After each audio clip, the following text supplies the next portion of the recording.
Shabbat Shalom, everybody. Good morning. We begin our service with words of welcome.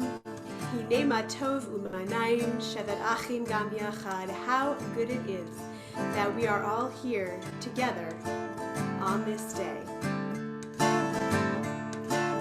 Hine ma tov u'manayim shevet achim gam yachad.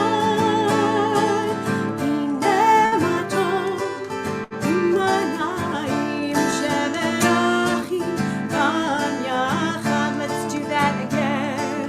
Hine ma tov u'manayim shevet achim gam yachad. Hine ma tov u'manayim shevet achim gam yachad. How good it is, how sweet it is to be together on this day. How good it is, how sweet it is to be together on this day. Hine ma tov u'manayim shevet achim gam yachad. Hine ma tov u'manayim shevet achim gam yachad. How good it is, how sweet it is to be together on this day. How good it is, how sweet it is to be together on this day. Shalom Aleichem, Salam Aleikum, Shalom Aleichem, Salam Aleikum, Shalom Aleichem, Salam Aleikum, Shalom Aleichem, Salam Aleikum. Hine ma tov u'manayim shevet achim gam yachad. Hine ma tov u'manayim shevet achim gam yachad. Shevet achim gam yachad.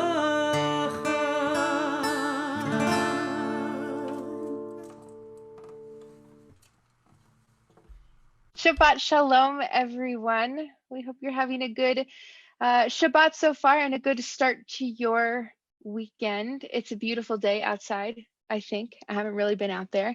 But I think that this weekend, this Shabbat, things are starting to feel, I don't know, we've been doing this for a while. And so it feels almost, I won't say totally, but I will say almost normal to be leading Shabbat services with Cantor Sachs from our respective temporary offices, AKA, bedroom, laundry room, it's fine. So it's getting to be that I look forward to this and I look forward to seeing everybody's faces from this place. Anything can become something that we're used to if we do it for long enough. And so we celebrate Shabbat in the way that we have been celebrating for the last month, and we're very happy to see you. And we begin this morning turning our regular spaces into sacred spaces. It turns out that's possible. And so everybody in your kitchen, in your living room, in your bedroom, wherever you may be, let's take a deep breath and think about this space that we're in and how for this moment, for this hour, for the next little bit, this space is going to become holy space and sacred space as we read together. I enter this sacred space to voice the longings of my heart in prayer together. In sacred company, I offer my love to the Holy One. I devote myself this morning to psalm and song, study and prayer. May my heart be lifted, may my thoughts be deepened, and may my soul, like the eagle, soar. Ma tov,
And we begin the process of starting to warm our bodies and our spirits up for prayer now that we are here together in this place and grateful for whatever place we're in by thanking God for our bodies, our physical selves.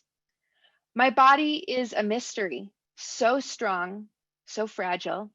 It can suffer great pain, endure to reach triumph, but a small moment can bring collapse and death.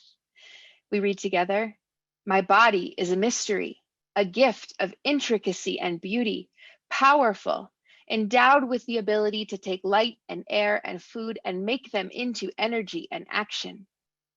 What then is my life? How then will I use this gift? I will thank you for your kindness and abundance. I will treasure the moments of strength and vigor. I will surrender to moments of weakness and distress. God, who provides sustenance and health, you are the source of life.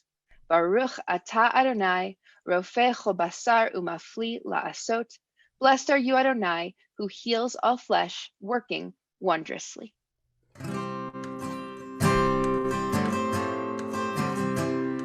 Now, having given thanks for our physical selves, we give thanks for our spiritual selves. Elohai neshama shenatata bi tehorahi, my God, the soul you have given me is pure.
Baruch atah Adonai Eloheinu melech Baruch atah Adonai Eloheinu melech haolam, who frees the captive. Baruch atah Adonai Eloheinu melech haolam, who lifts up the fallen.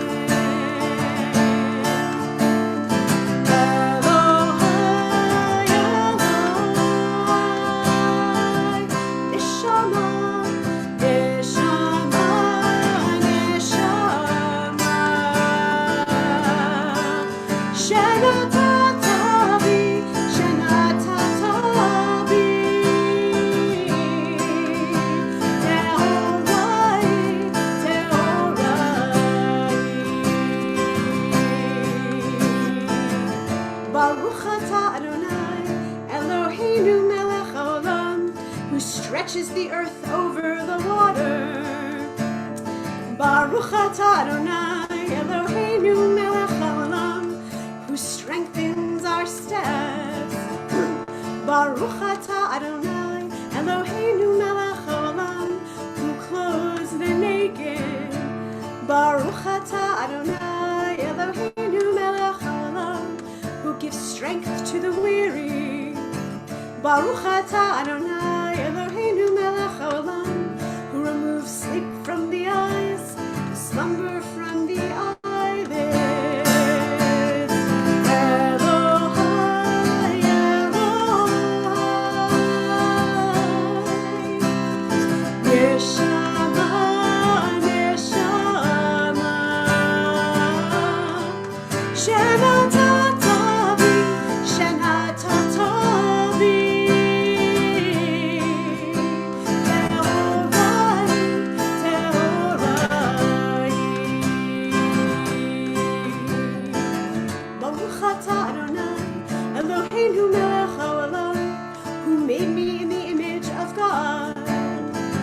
Baruch atah Adonai Eloheinu melech haolam, who has made me free.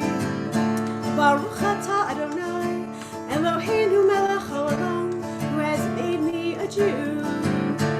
Baruch atah Adonai Eloheinu melech haolam, who girds Israel with strength. Baruch atah Adonai Eloheinu melech haolam, who crowns Israel with splendor.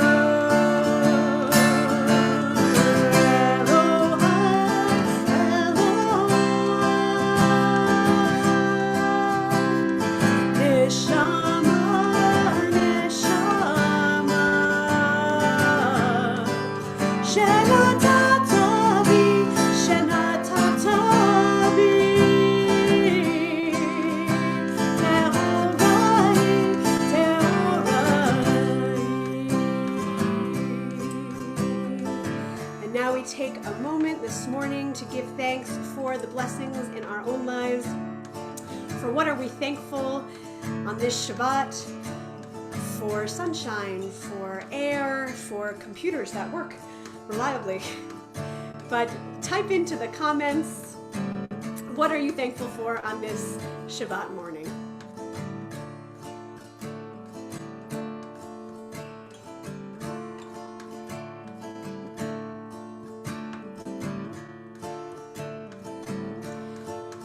Now, taking all of that gratitude into our own hearts, we take a final deep breath, connecting to our soul and our spirit within as we thank God one more time for our divine spark.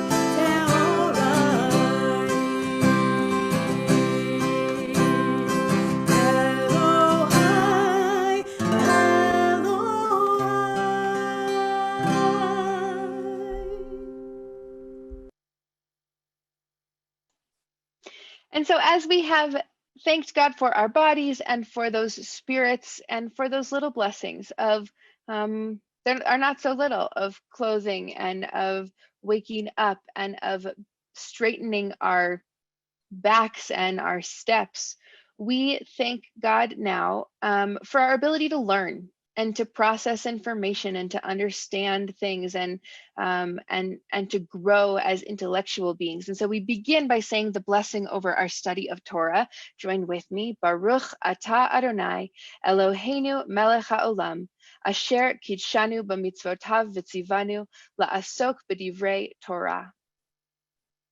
Blessed are you, Adonai, our God, sovereign of the universe, who hallows us with mitzvot, commanding us to engage with words of Torah.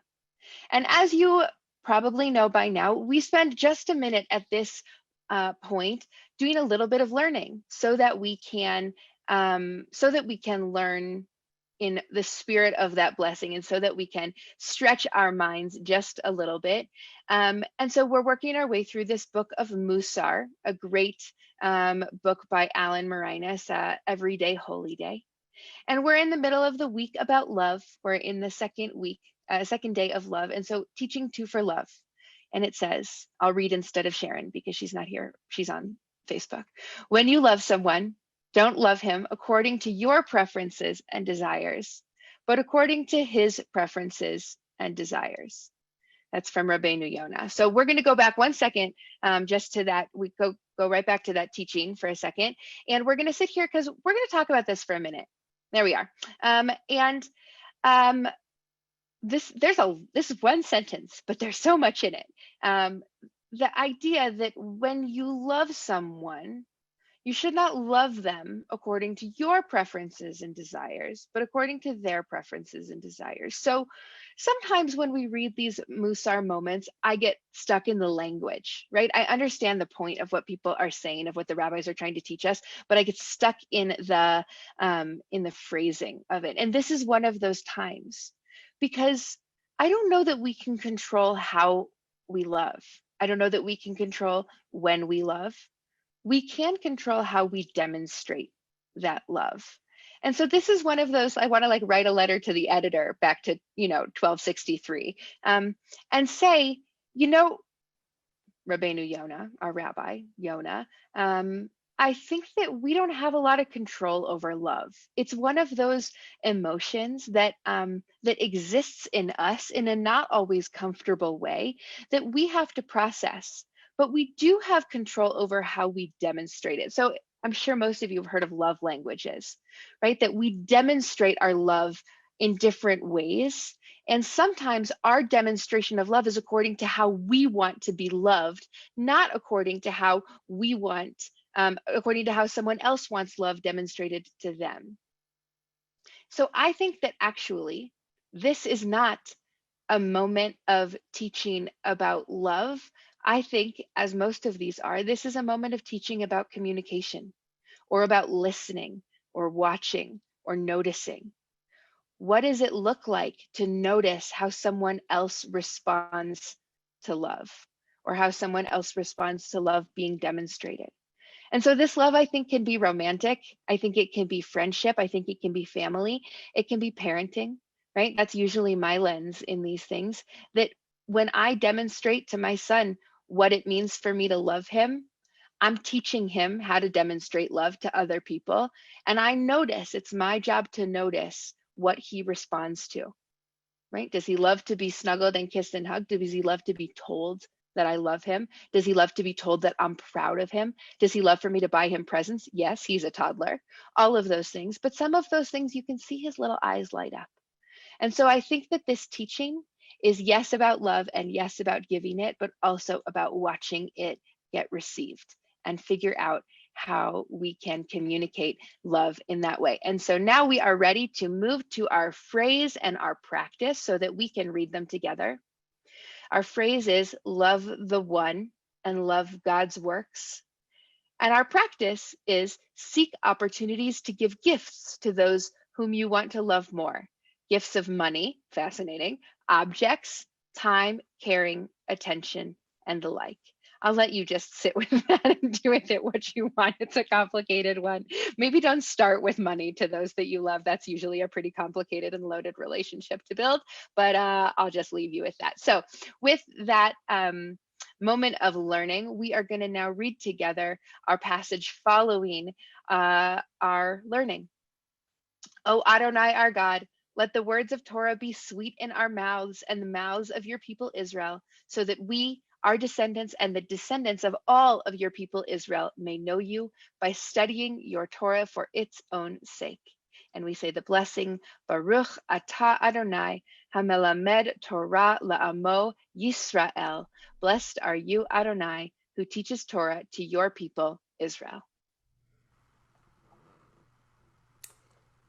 And now, having given thanks for our physical selves, our spiritual selves, and working up our brains a little bit with our intellectual selves, we turn to Psalm 150, the last of all the Psalms, where we say, Hallelujah, thank you, God, with every instrument we can imagine, with drums, with cymbals, and with the very breath of our bodies. Kol haneshama tehalelia.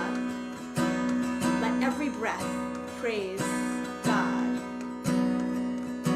Hallelujah, hallelujah, hallelujah, hallelujah. Let's do it again. Hallelujah, hallelujah, hallelujah, hallelujah, hallelujah. El Bekot Shalom, hallelujah.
And now we take a minute to rise physically or spiritually as we are able, as we prepare for Baruch Hu.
Baruch atah Adonai, Eloheinu melech haolam, yotzer or uvarei choshech, oseh shalom uvarei et hakol.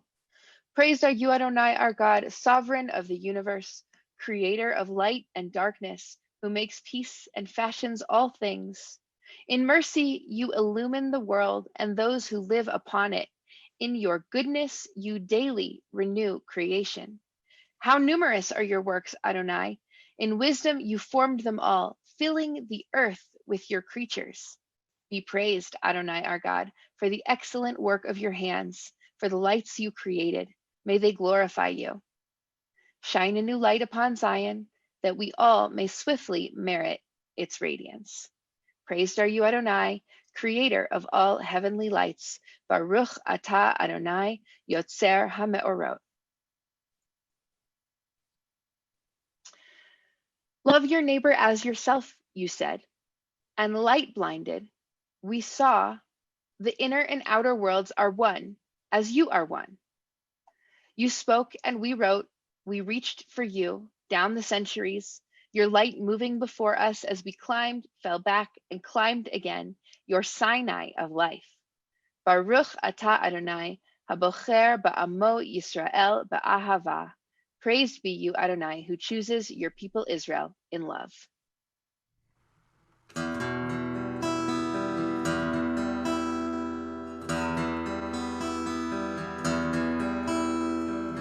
Open up our eyes, teach us how to live.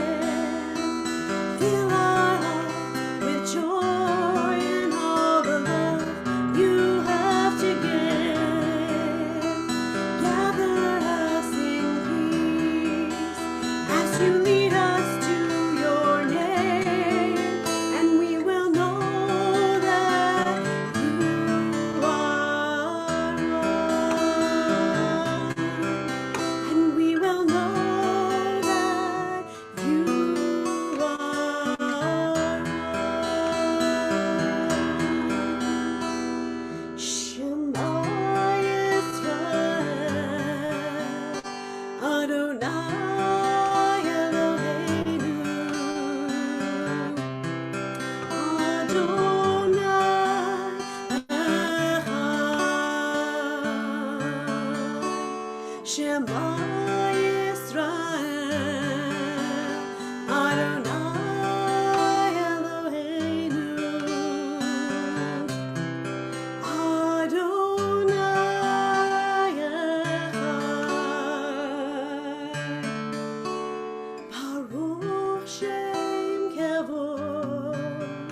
Shem Kevod Malchuto, Le'olam va'ed. Shema Yisrael, Adonai Eloheinu, Adonai Echad.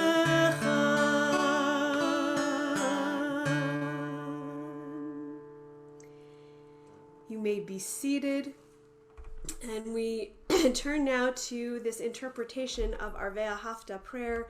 What does it mean for us to engage God with love? Love your God.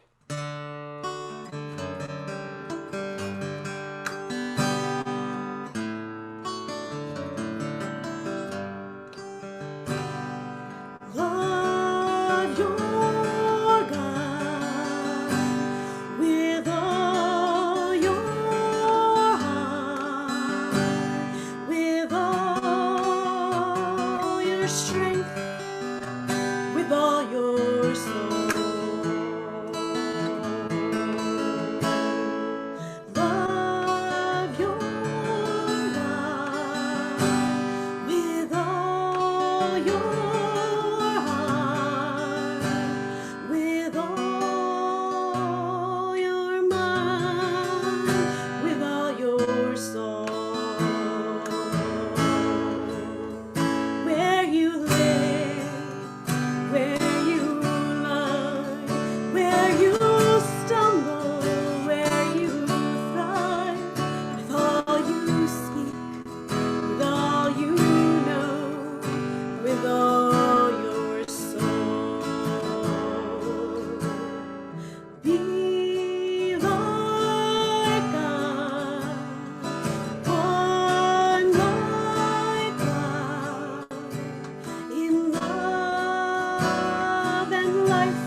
The Israelites walked into the Reed Sea 1 foot at a time.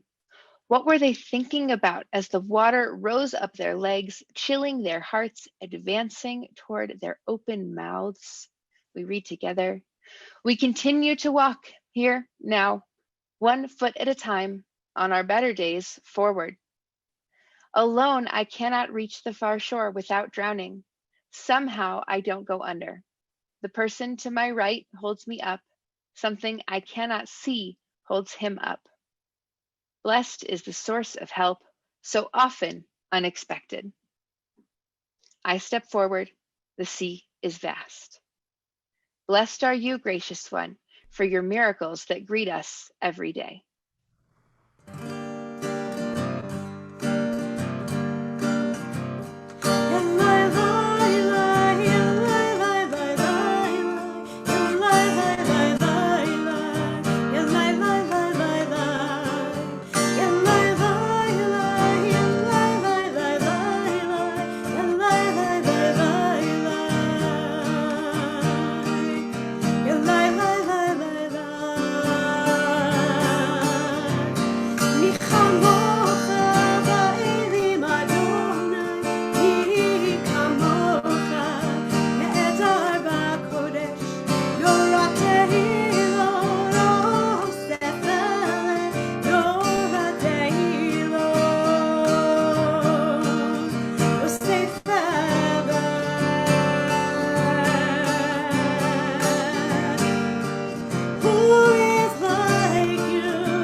Rock of Israel, rise in support of Israel and redeem Judah and Israel as you promised.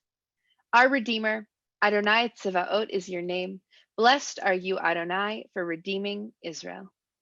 Baruch atah Adonai, Ga'al Yisrael. We take a moment now to rise as we are able, physically or spiritually, as we prepare for tefillah.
ata Adonai Eloheinu Velohei avotenu veimotenu Elohei Avraham Elohei Yitzchak Velohei Yaakov Elohei Sarah Elohei Rivka Elohei Rachel Velohei Leah Ha'el Hagadol Hagibor V'Hanora El Elyon Gomel Chasadim Tovim V'Konei Hakol V'Zocher Chasdei Avot Ve'imor U'Mevi Ola Livnei V'neihem Leman Shemo Be'ava Melech Ozer Moshia U'Magen Baruch Ata Adonai Magen Avraham Bezrat Sarah Ata Gibor Le'olam Adonai Mechaye HaKol Ata Rav Le'Hoshia Morid HaTal Mechalkel Chaim Bechesed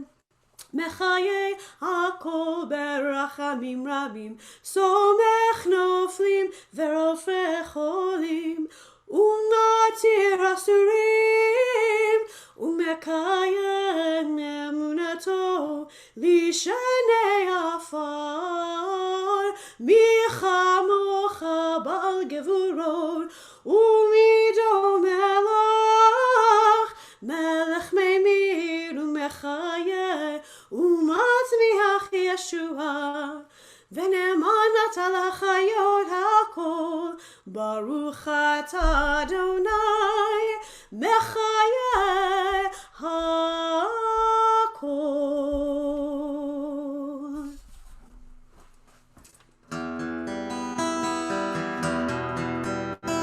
Nekadesh et shimcha ba'olam Keshem shemakdishim oto b'shmei marom Kakatuv al nevi'echa V'kara zel ve'amar Kadosh, Kadosh, Kadosh Adonai Tzebaot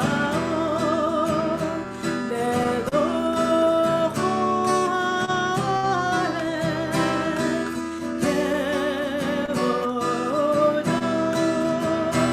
Adir, Adirenu Adonai, Adonenu Ma'adir Shimcha B'chol ha'aretz Baruch Kevod Adonai Mimkomo Echadu Eloheinu U'avinu Malkeinu U'yoshienu ve'uyashmienu Berachamav le'nei kochai Ani Adonai Elohechem Yimloch Adonai le'olam Elohai Chtzion Ledor vador Hallelujah Ledor vador Ledor vador Ledor vador Nagid kol lacha Ledor vador Ledor vador Ledor vador Nagid kol lacha Ulenetzach netzachim Kedushatcha nakdish Kedushatcha nakdish V'shivchacha Eloheinu Mipinu lo yamush Le'olam le'olam va'ed Baruch ata Adonai Ha'el HaKadosh.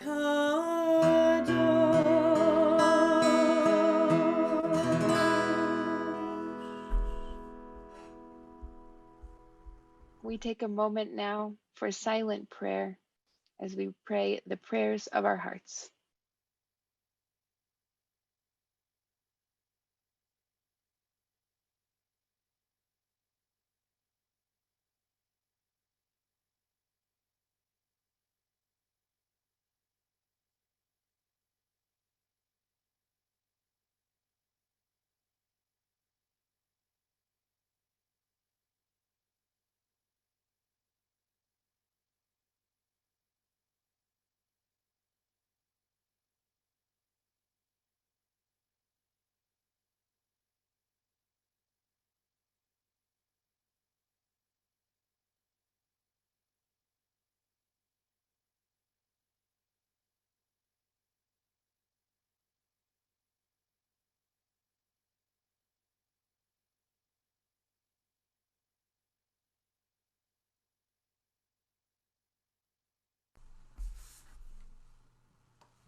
So we arrive now at our Torah service. And for those of you that were tuning in with us last night, you know that our Torah portion this Shabbat is a good one.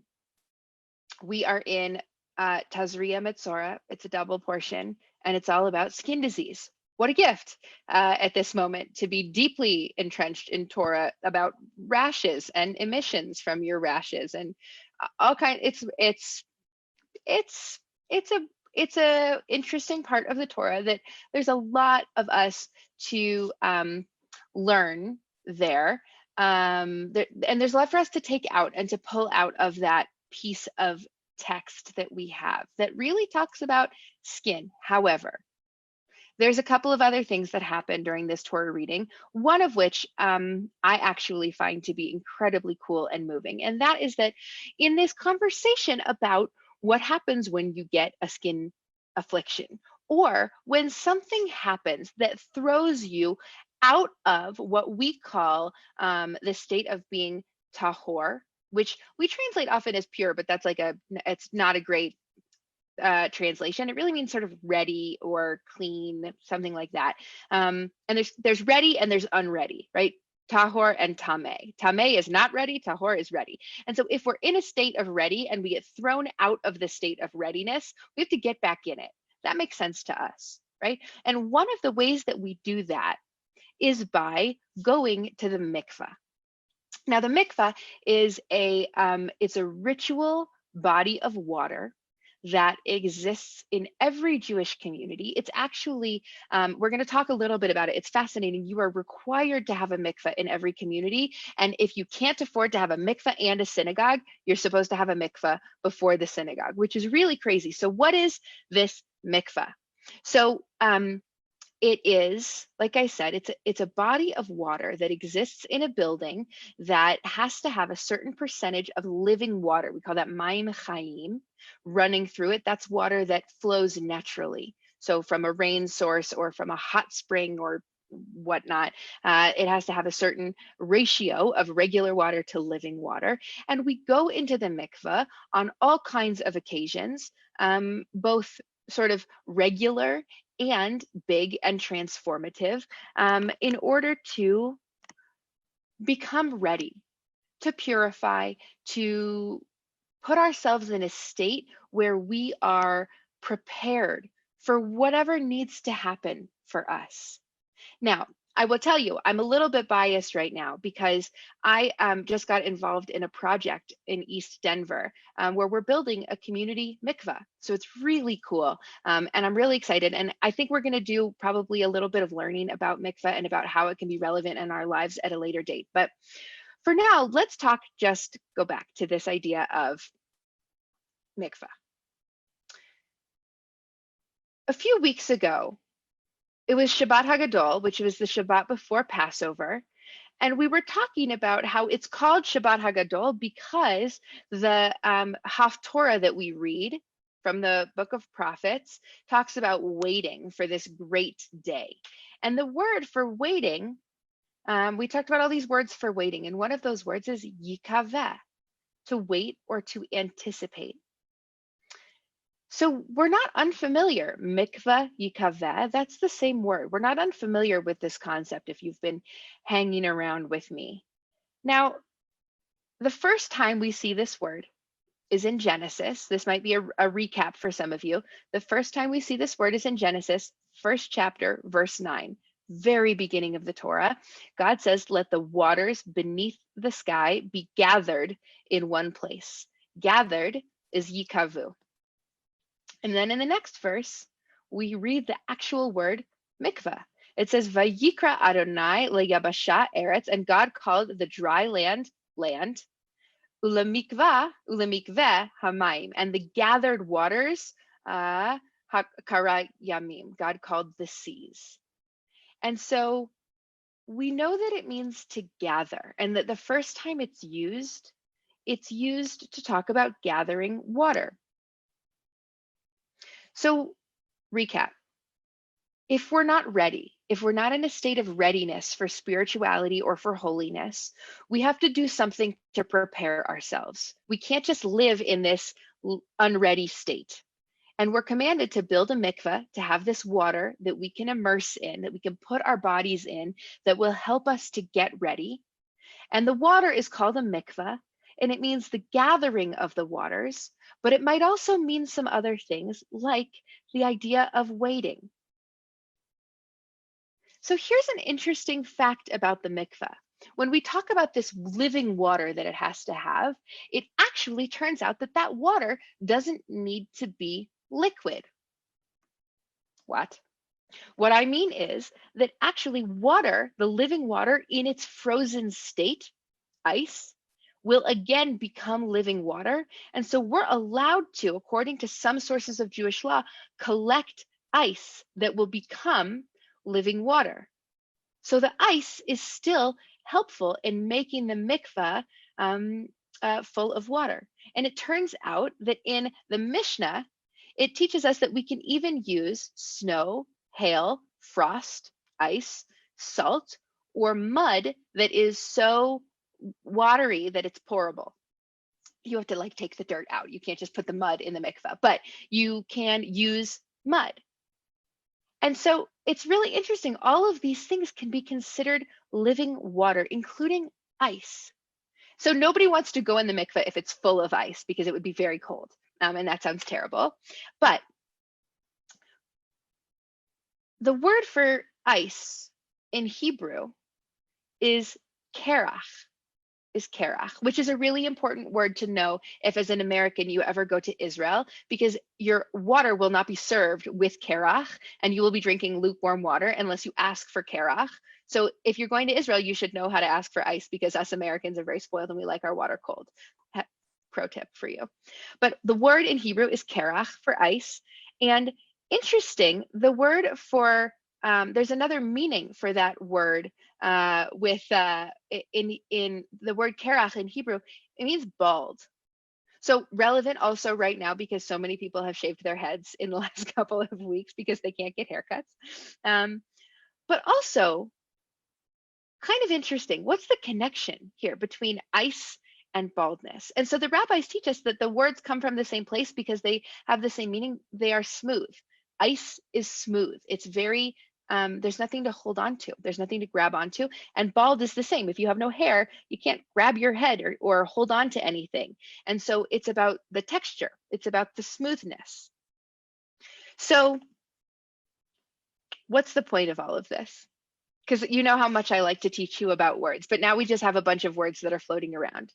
The point is, right now, we are in a state of having nothing to hold on to. And I would say, at least speaking personally, I don't feel necessarily in a state of readiness, spiritually, physically, logistically, because I'm not sure what I'm supposed to be ready for. And so that means I have nothing to hold on to. I can't picture what's coming. And for me, that's really hard. I like to know what's going to happen. I like to know what's going to come next.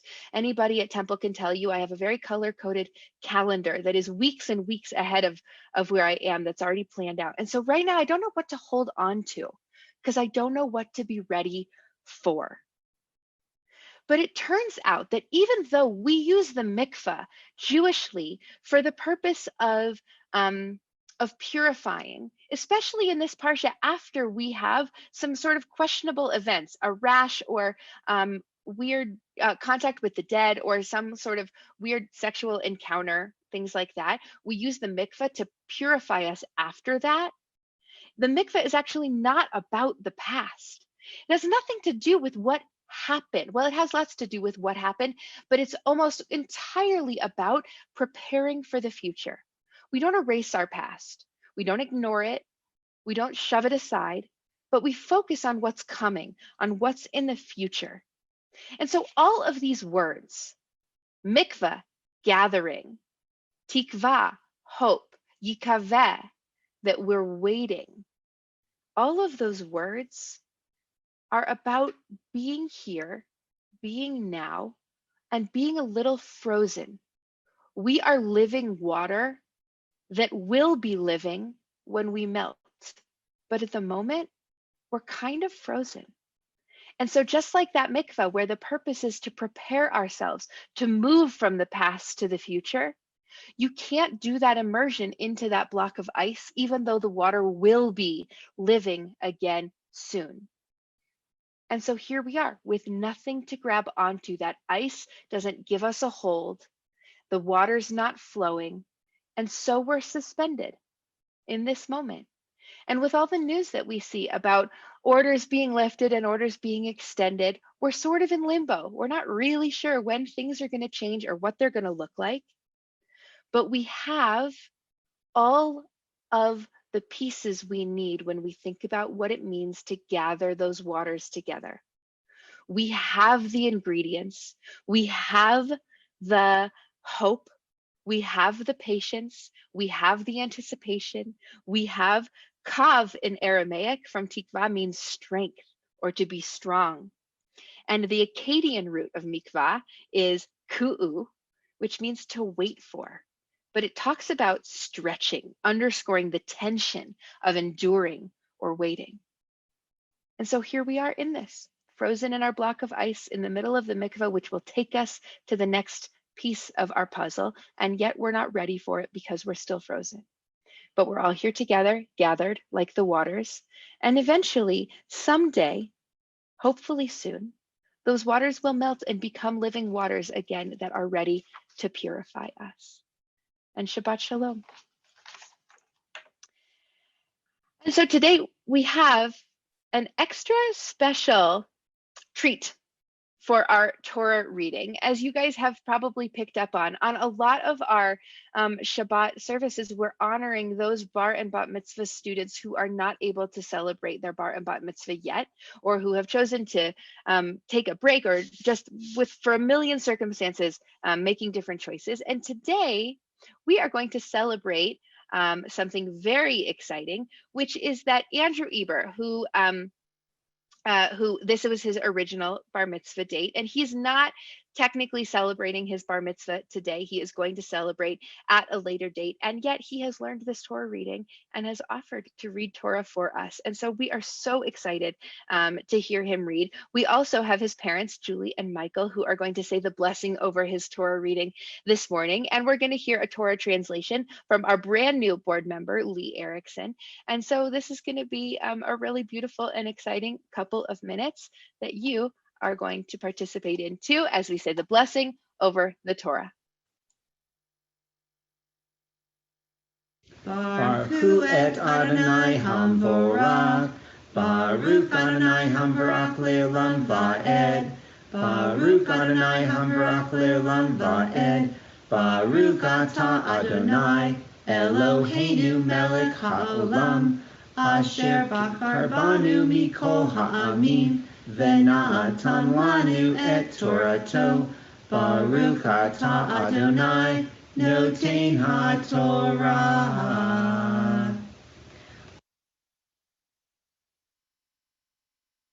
Amen. Vayidaber Adonai El Moshe v'Aaron Lemor, Ki tavo'u el Eretz Canaan Asher ani noten lachem la'achuza v'natati negat sarat bebeit Eretz achuzatchem uva asher lo habayit v'higid lakohen lemor kanega nirali babayit.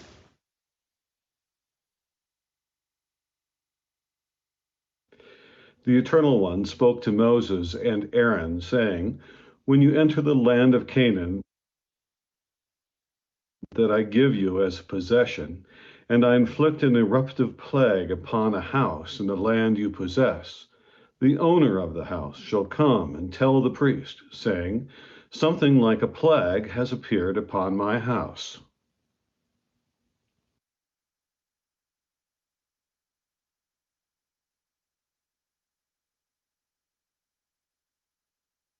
Baruch atah Adonai Eloheinu melech haolam asher natan lanu Torat emet v'chayei olam nata b'tochenu. Baruch atah Adonai noten haTorah. Shabbat shalom.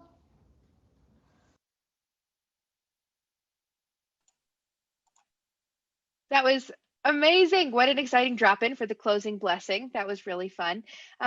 Andrew, great job, and Mazel Tov. And we can't wait to celebrate your bar mitzvah with you.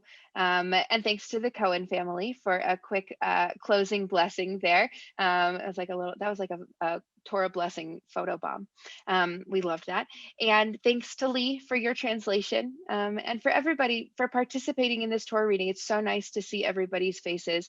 And I love seeing Matthew there also in the opening blessing, and during Andrew's Torah reading. It's really great to see all of those Ebers, and Mazel Tov to all of you guys. And as usual right now, while the Torah is open and we've just done such an amazing and cool thing, we take a moment to say a prayer for healing while we are spiritually elevated. We say this prayer that all of those in our world who are impacted both by the situation right now, by the coronavirus, and by our shutdown of our cities and our states and our towns, that all of those things, all of those people and everyone who is impacted by them in body and in health and in mental or spiritual or emotional well-being, we pray for them, that they will find relief, that they will find healing, that they will find solace. And we always, of course, pray for those in our community that we know of that need healing. And we don't forget those who are in need of healing, having nothing to do with what's going on in our world, because we know that there are those who are just still living regular lives and having all kinds of regular moments of need and spirituality. And so with that, we turn now to our prayer for healing.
Today we are praying for Zachary Hoffman, David Karner, Larry Singer, David Lustig, Marcia Richter, Martin Indick, Karen Trevithick, Kara Gluscoder, Paul Kamensky, Dr. Catherine McCallie, James Francis Clark, Michael Levy, Natalie Mosier, Corey Franklin, Julie Borodkin, Rabbi Jessica Marshall, Andy Friedman, Rabbi Jonathan Brown, Ira Cohen, Shanti Hazan, Terry Dufresne, Gloria Trotsky, Harriet Saper, Robert Tucker, Sandra Heller, Jennifer Brynan, Lynn Pollitt, Stacy Schwader, Sarah Ellen McIntyre, Neil Levin, Erwin Chaim, Arthur Gilbert, Wendy Weil, Estelle Gottesfeld, Lois Darnell, and Naveed Gill.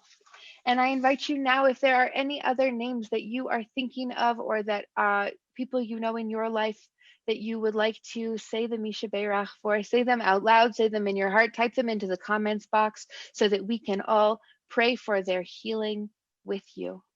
And we say, Baruch Atah Adonai, Makor HaRefuah, blessed are you Adonai, source of all healing.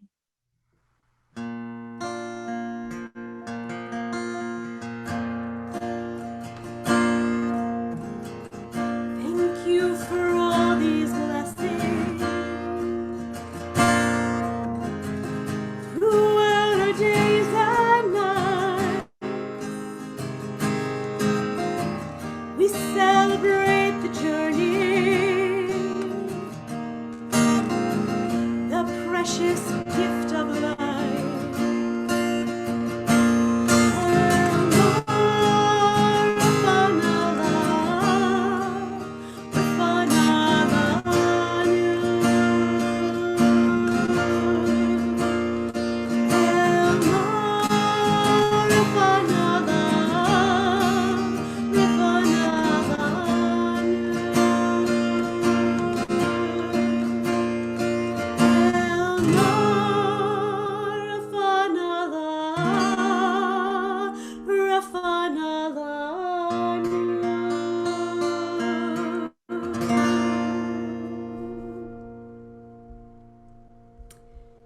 Now we take a moment, as we have since the end of Passover, heading into our holiday of Shavuot, we take a moment to count the Omer.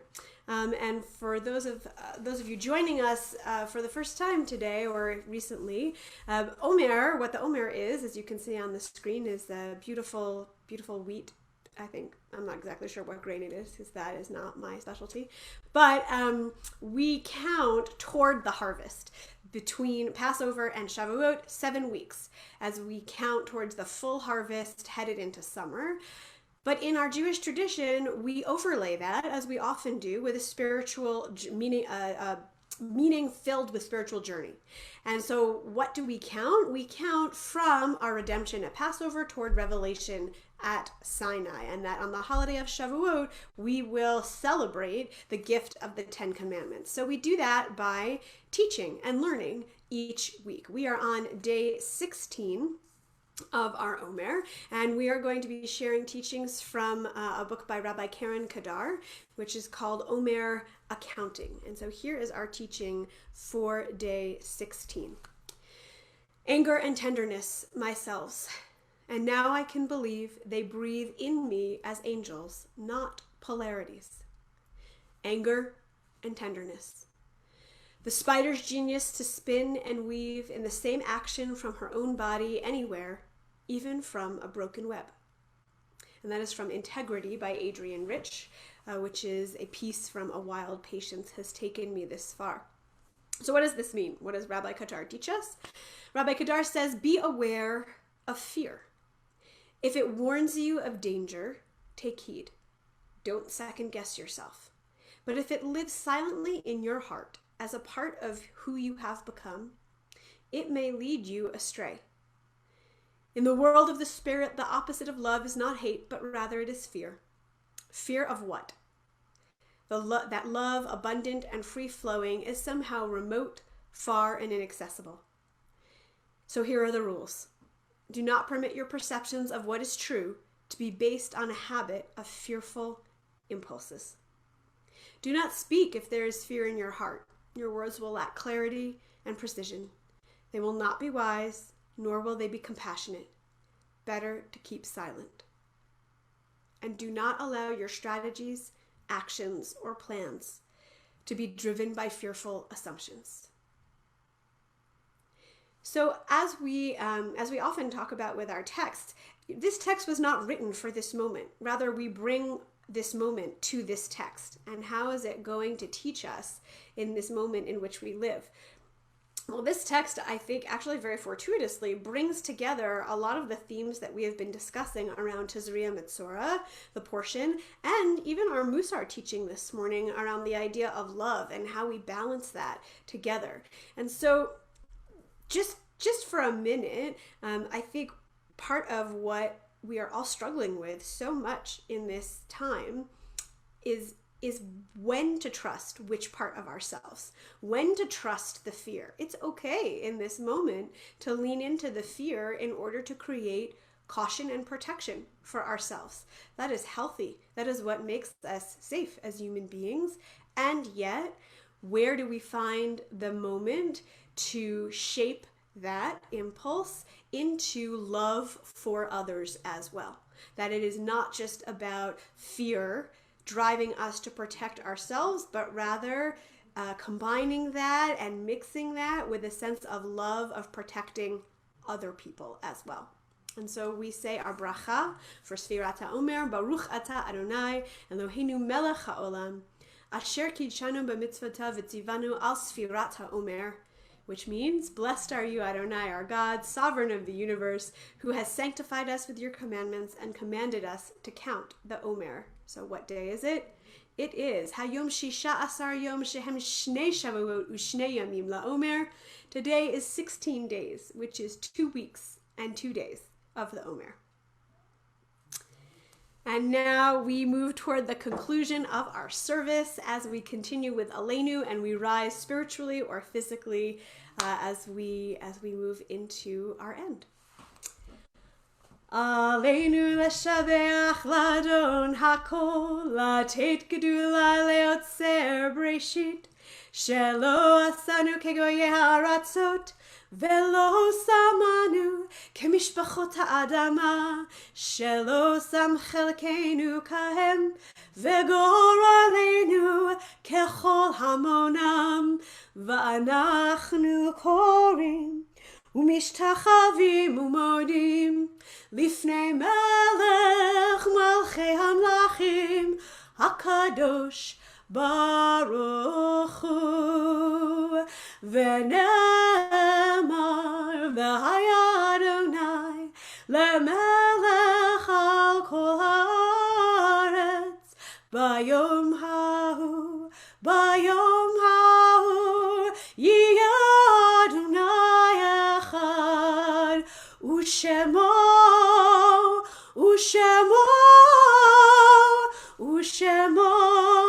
אחד.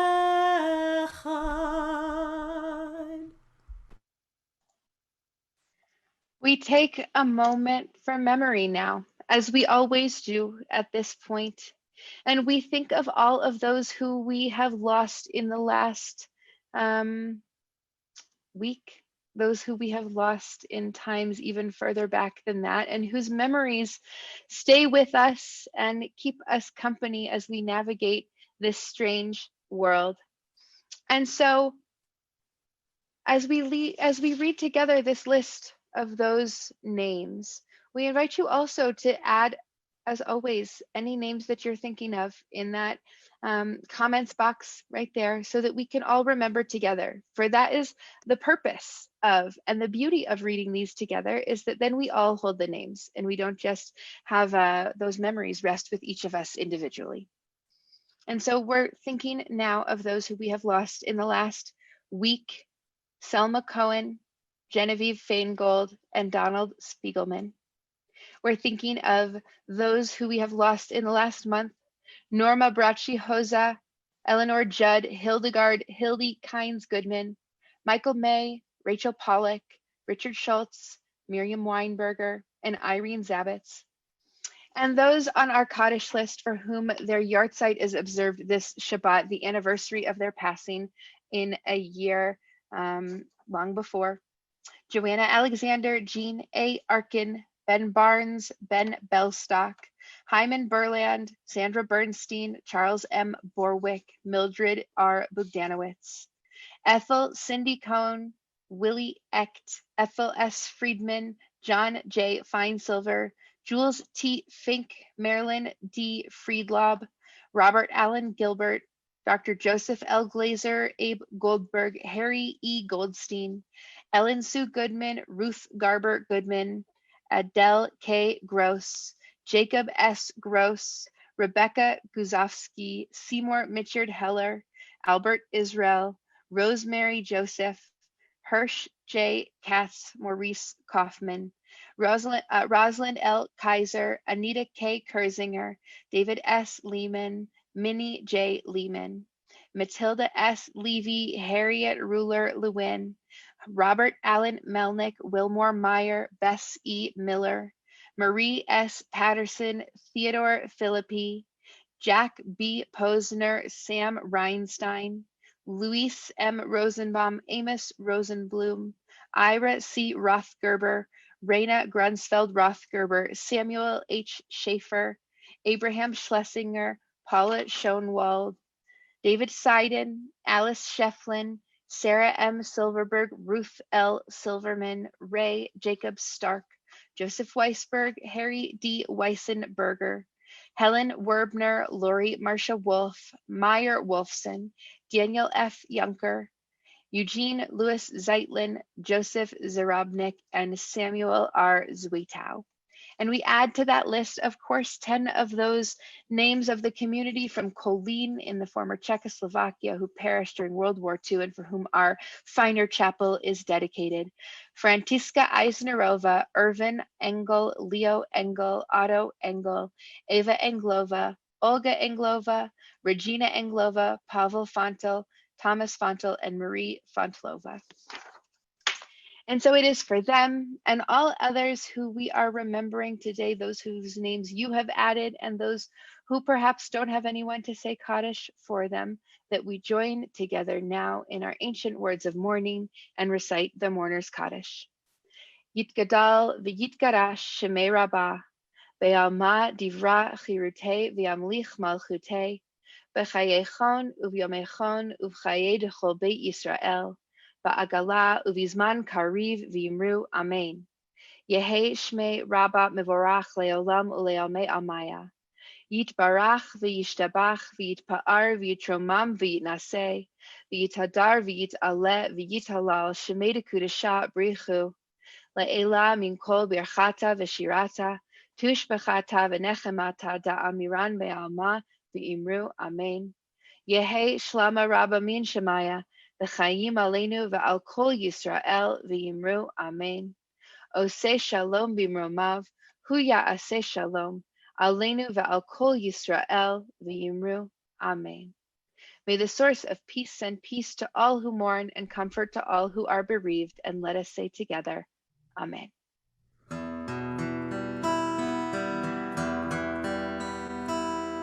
Oseh shalom b'mromav,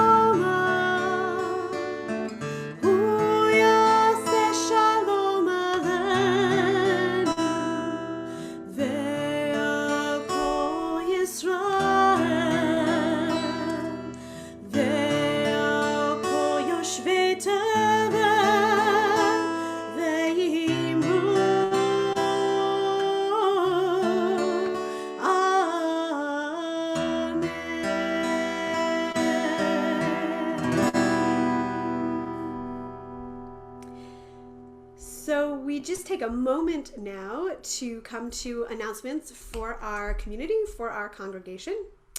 And as you know, we usually announce what the schedule is for the rest of the day. And today we actually have, as we mentioned a couple of times, a bat mitzvah for the community, shared with the community at 3 o'clock on this page. Anyone and everyone is welcome to join us as we celebrate Anna Vanek becoming bat mitzvah. She will be chanting her Torah portion. She will teach us a Devar Torah, and we will have the chance to celebrate with her family. So I do hope that we will see some of our congregation there. In addition, tonight at 7 o'clock is our regular Havdalah service. And this week it is a Schrader Havdalah service featuring also one of our Schrader families, the Greer family, Michael and Felicia and Ari and Liam. And so we hope that you will join us for that, 7 o'clock right here on this page, but also streaming on the Schrader page. Either one is fine. Coming up next week, we actually have two holidays, one on Monday and one on Tuesday. So we begin the back-to-back holidays of Yom HaZikaron and Yom HaAtzmaut, which are modern holidays for the state of Israel. Yom HaZikaron is Israeli Memorial Day. It is the day on which we really and truly remember and give thanks for the thousands and thousands of soldiers who have died for the state of Israel. It is a day of profundity in the state of Israel. If anyone has been in Israel during a Yom HaZikaron, you will know what it feels like. There is a siren and a moment of silence throughout the entire country. Every individual in the state of Israel, and many of us outside the state as well, have a connection to someone who has died in service to the state of Israel. It is a very important and meaningful day. And then immediately that evening, we transition from this Memorial Day into Yom HaAtzmaut, celebration of independence. And the duality and the transition of that moment is one of the most special ritual experiences that I've ever had in my times when I have been in the country for this moment. So we transition to Yom HaAtzmaut, which is when we celebrate and commemorate the birth of the state of Israel. Usually in Denver, we have a large Celebrate Israel festival together with Jewish Colorado and all of the synagogues and Jewish organizations in town. This year, we are doing a virtual Count Your Steps in order to help create spirit, but also in recognition of the period in which we are. So there are, you can find both of these events on the Jewish Colorado website, Yom HaZikaron and Yom HaAtzmaut. I encourage you to go find them. Rabbi Black and I have been honored to be asked to participate in the Yom HaZikaron page. It is, rather than a live event, it is a page that you can peruse at your leisure. I believe there are a couple of live events that are being streamed from Israel, so they're at slightly strange times, but if you go, you'll have a chance to see them. So please do go and see the prayers and the blessings and the songs that are there, and then transition to Yom HaAtzmaut as well. So with all of that, those were very long announcements, thank you. We now come to our concluding song, Hava Nashira, which is about joy and song and singing all together.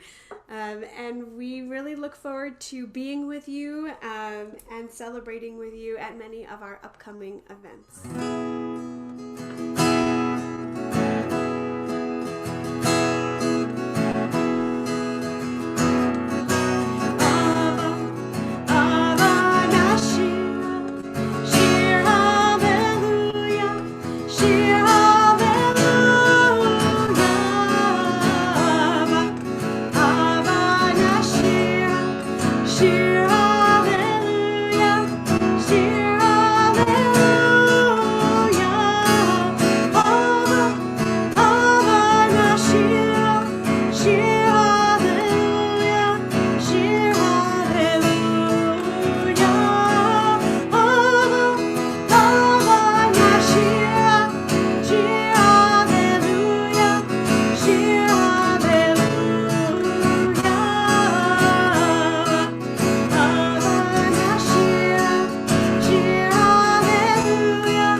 Eloheinu ve'Elohei kol dorotenu, God of this generation and every generation before us, We thank you for the opportunity to pray together and gather together here. And we did gather and we learned a lot. We learned about how we express love. We learned about the gathering of water together for the purpose of preparing ourselves for what's next. We learned about fear and how fear plays a role in the actions that we take and the way that we navigate the world. And so, God, we ask that you bless us this week with the opportunity to explore all of those things as we sit in this new normal and as we navigate our fear and as we navigate our love and as we navigate the suspended state in which we feel like we are living. Let us do so with patience and with grace for ourselves and for each other, and with the knowledge that we have each other and this beautiful community and our tradition to rely on. And so we wish you with that a beautiful Shabbat Shalom. We'll see some of you in a few minutes for Anna's Bat Mitzvah, some of you for Havdalah, and some of you next Shabbat. Shabbat Shalom.